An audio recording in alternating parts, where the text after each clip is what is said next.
Hey friends, RightNut here, and today we're going to be looking at how to do a power supply for your Lego, thank you Mr. Vincent, Lego City lighting projects. Now, I don't know if I should say it or not, but I am not an electronics expert, and I will probably end up killing myself with this project, so I don't recommend you doing this at home unless you know what you're doing. But the first thing I'm going to do is I got it plugged in. Probably shouldn't be touching it, but I got a little multimeter here, and before I get to chopping it up, I'm gonna make sure it works. So let's verify that and we'll go from there. Okay, so the green wire here is what tells it to turn on. So you jumper that to black, which is ground, and you can hear the power supply turned on. And all the voltages are as they should be on all the pins. They're a little light of what's ideal, but that's okay. As in, like, rather than 5 volts, it's 4.7, 4.8, and rather than 12, it's 11.8, I believe it was.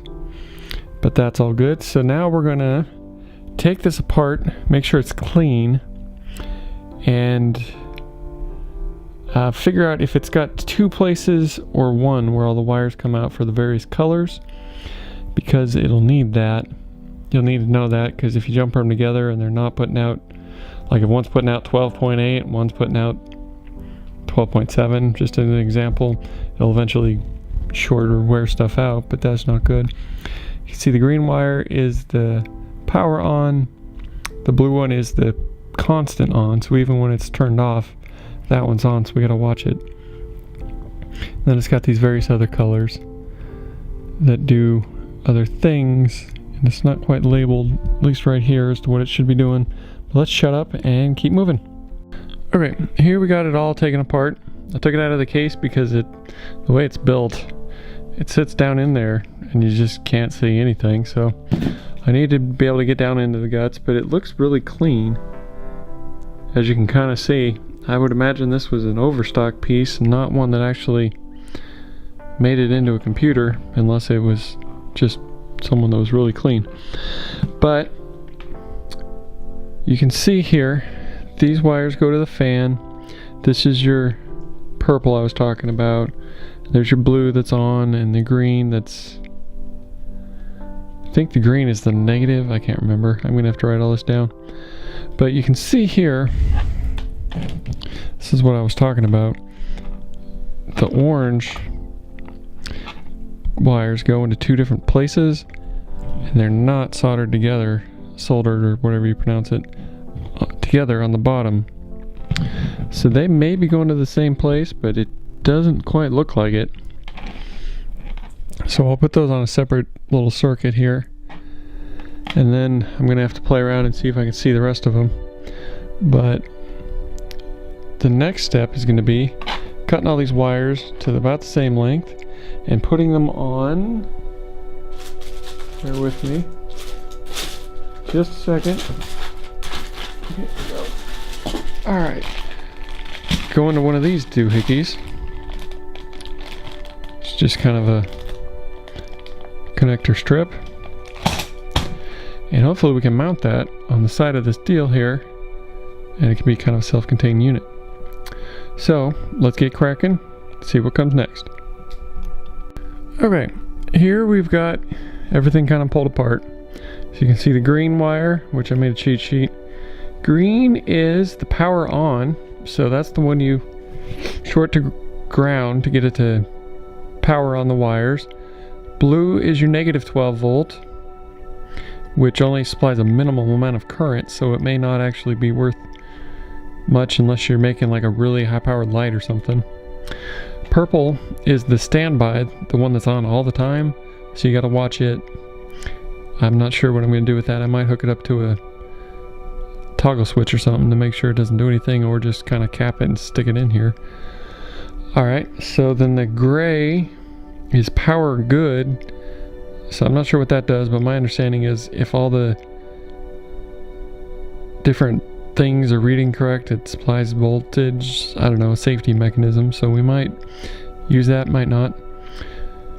Alright, the red is plus 5 volts, and as you can see, I've got 2 of them.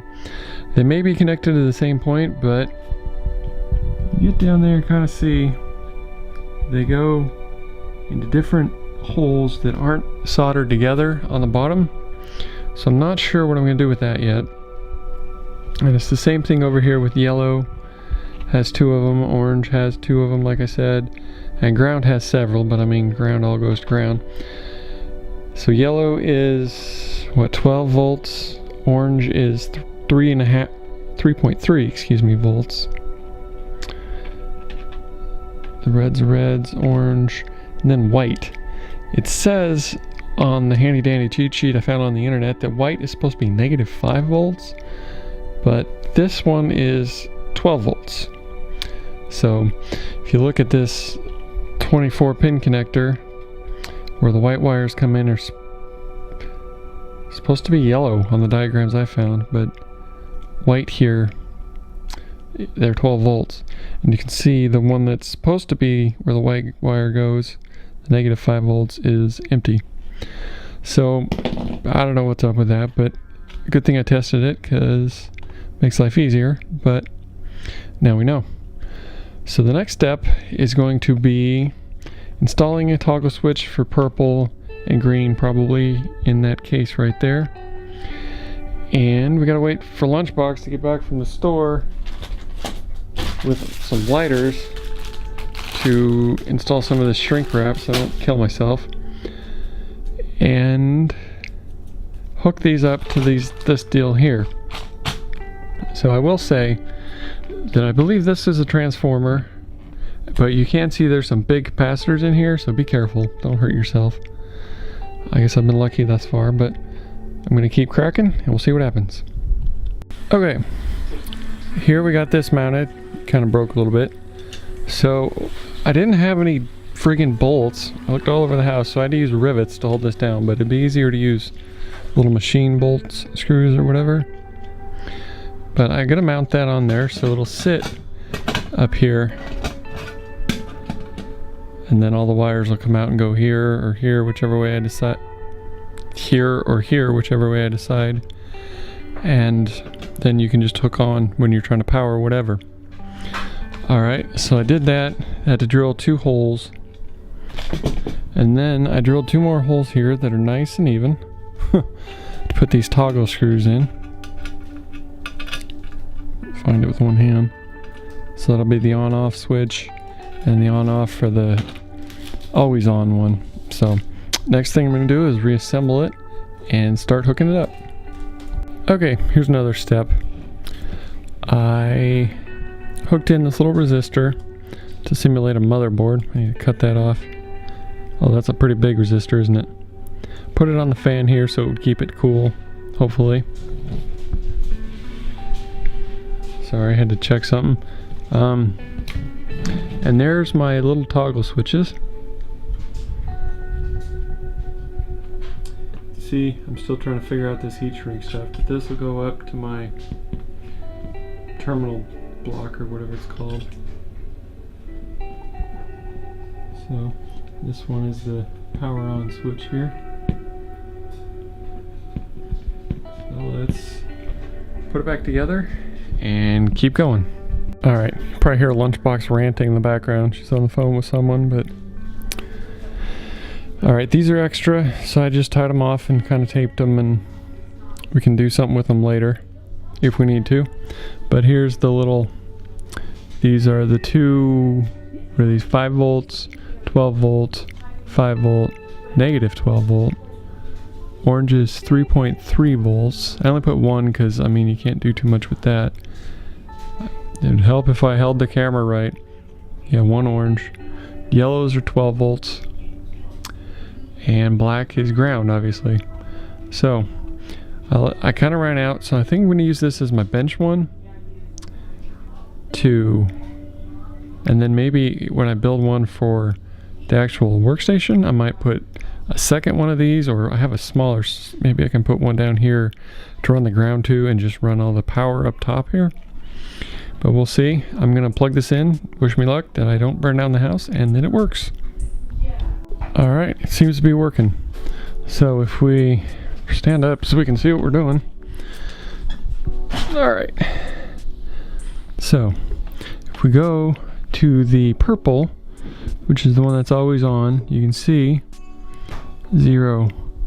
And if we just go down the line, nothing. But if we turn the switch down here,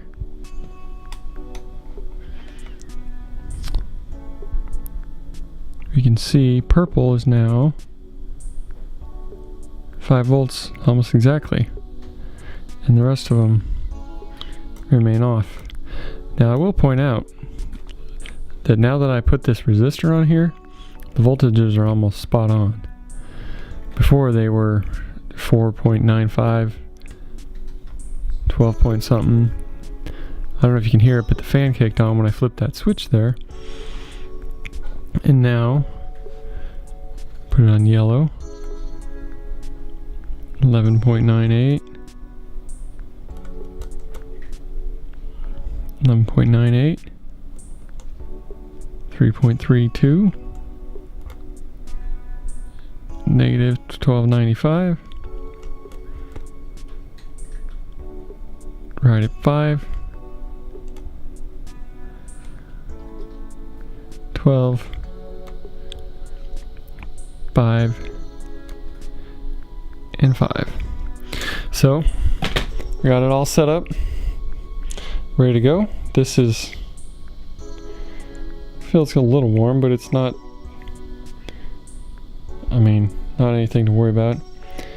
Hasn't been on for about 30 seconds, I guess. So yeah, that's about the end of it.